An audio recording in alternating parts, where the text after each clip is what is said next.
My name is Brandi. I train diabetic alert service dogs, and I have a diabetic alert service dog.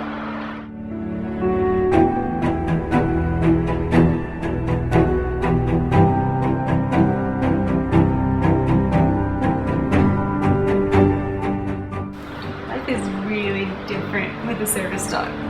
Like, everywhere you go, there's gonna be people looking at you weird. There's gonna be people smiling at you like you're the greatest thing in the world. And then there's gonna be people who just think your dog should not be out in public because it's unsanitary to them in their minds. But like, you can't go anywhere without getting some form of extra attention.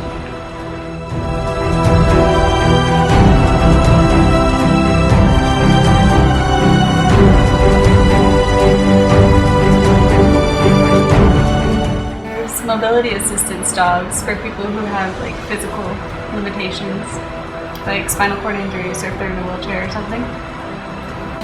There's like seizure response dogs to help people once they start having a seizure. And there's diabetic alert dogs who can alert their handlers to high and low blood sugars like mine does. Then there's service dogs. There's like this whole category of psychiatric service dogs, and they're for people who have OCD or PTSD or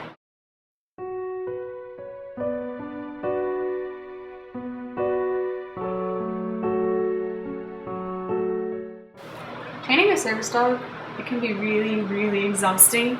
You have to temperament test the dog and make sure they have the right temperament to be out in public.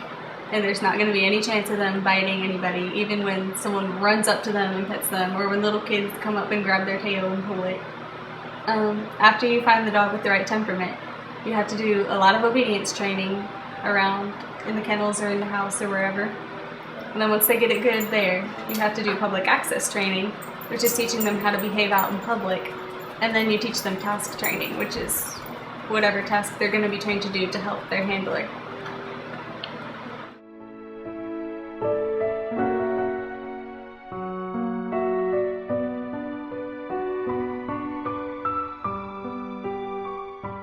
But generally, they're okay with it. Like, they've developed a bond with their trainer and they trust the trainer to not put them in a situation where they're gonna fail.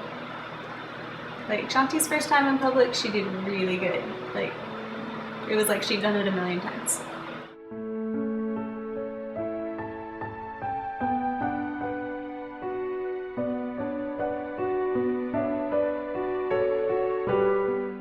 The benefits of having a service dog, I guess it would depend on each individual person and what disability they have that their dog is helping them with.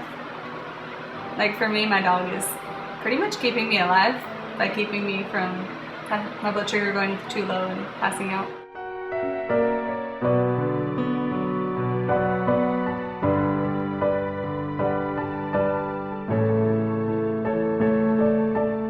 You need to talk to the handler and not the dog, because most people, they'll just walk up and get down on the dog's level and be like, "Oh, you're so cute. What is your job? What's your name?" And I'm like, "Do you think she's gonna answer you?"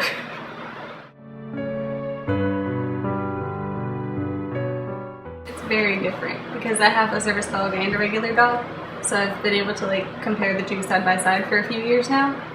And the way you handle them, even around the house, is just so different.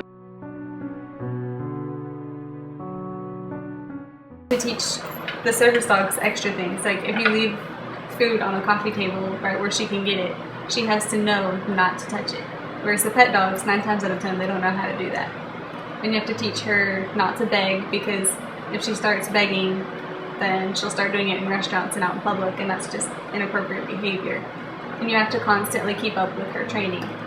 Where the pet dog, he's just kind of here. He doesn't really get a lot of the training or the extra training that she does.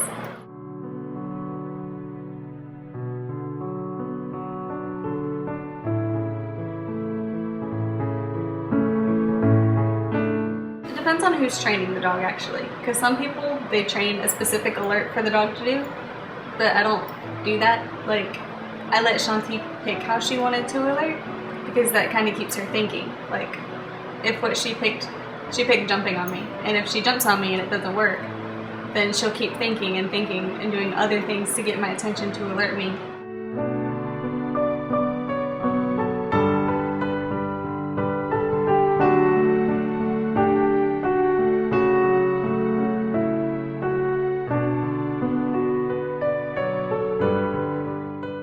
that first service dog, when I took her to school with me, we went through a lot of abuse from the other students.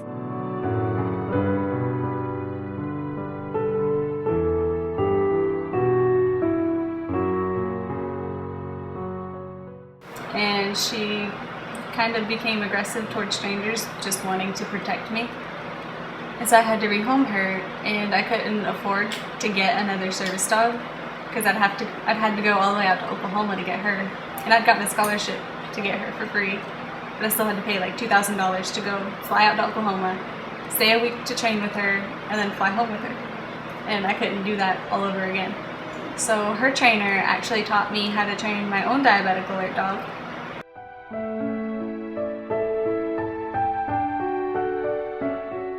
I had a dog at the time, he was my pet, and his name was Clank.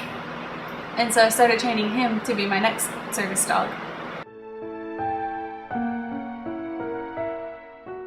Him and my neighbor's dogs didn't get along very well at all. Like, they got into a really bad fight one day. And so I went ahead and rehomed him to somebody else. And he's still working as a diabetic alert dog for a friend now. And that kind of left me without a dog again.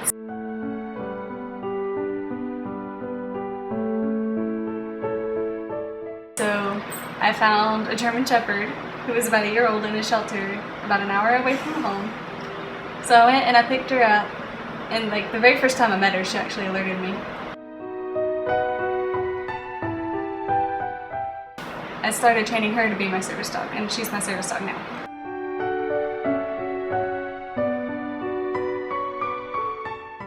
After training my own dog twice, I just kind of got hooked on it, and I don't really want to stop.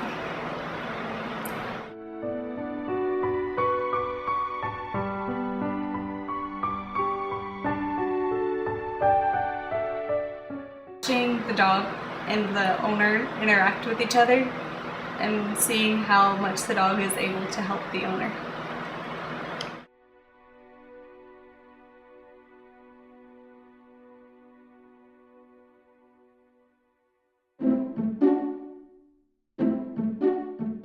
I think the hardest part is the public access training, because you have to make sure that no matter what happens out in public, the dog is going to maintain composure and behave.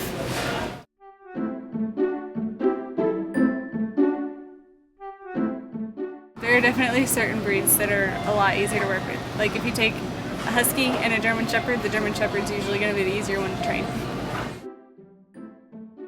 People like to try to feed the dogs out in public a lot, especially if you're in a restaurant, and that's really harmful to the dog because they could be on a special diet or they could have some kind of food allergies, and if they accidentally got a hold of something, it would be really bad.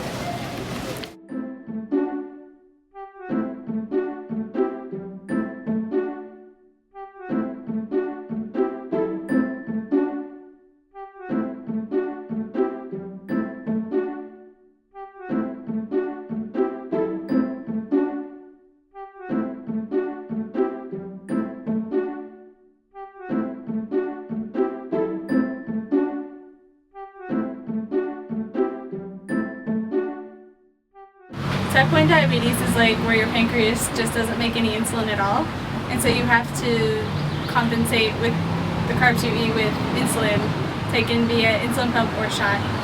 And then type 2 diabetes, it's like your body is still making the insulin, but your body can't use it properly, so for the most part it's treated with oral meds, but I know some people who are also on shots and oral meds.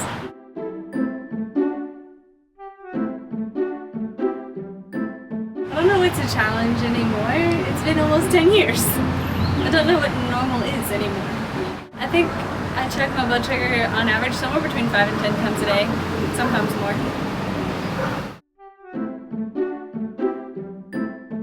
So about a week after I got my first service dog, Shiloh, we went to Plato's Closet, and one of the employees approached me and told me that I could not have my dog in the store because he said they don't allow pets in the store. And I tried to explain to him that it's a service dog and not a pet, but he kept going back to the we don't allow pets in the store thing. So we were kind of running circles around each other. And then finally he says, my manager is terrified of dogs. And I was like, okay, so just tell me who he is and I'll avoid him. So I did my best to avoid him, but it's a really small store. So we ended up near each other at the checkout counter, and he was a really big guy. And as soon as he saw Shyla, he like jumped up onto the checkout counter and stood there until I passed by. My best friend that I grew up with, she's not a dog person. She used to be terrified of dogs, but now she tolerates them better. And I guess growing up with her around and her not liking dogs has made me more sensitive to people who are afraid of dogs or people who just don't like dogs.